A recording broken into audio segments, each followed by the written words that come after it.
Het is tijd voor de sport. Onze cameraman Cor Bruisten was afgelopen zondag bij de wedstrijd Slekker Boys tegen Sint-Joost. Maar die wedstrijd zou de 90 minuten niet halen. In de vijfde klasse D zijn Slekker Boys en Sint-Joost allebei geen hoogvliegers. Maar ze komen natuurlijk wel allebei uit de gemeente Ex-Zusteren.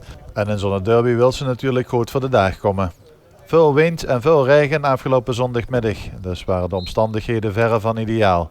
En vanaf de kantine van Slekker Boys volgt onze cameraman Cor Bruisten deze wedstrijd. De eerste kans in de wedstrijd is voor de toesploeg.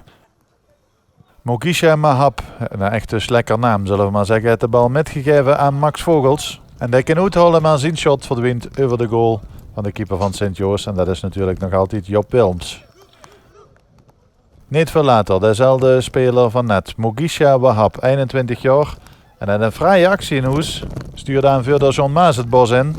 De voorzet kan weer weggewerkt en dan kan er nog een shot komen uit de tweede lijn.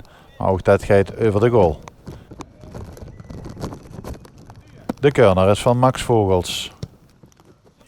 In de hein van keeper Job Willems. En hij wacht dan niet lang.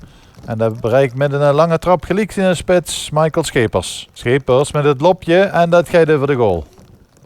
Hele snelle counter van Sint-Joost. En daar moeten ze het dus van hebben in deze wedstrijd tegen Slek.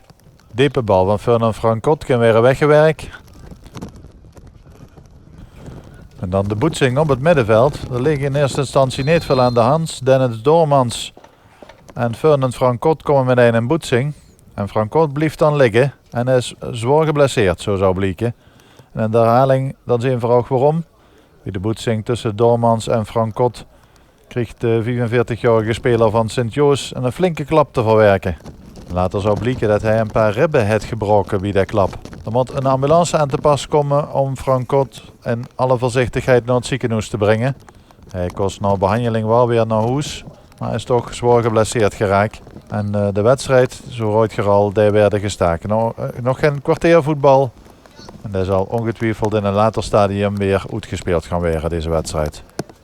Veel beterschap wensen we vooral natuurlijk de speler van Sint-Joost die geblesseerd is geraakt.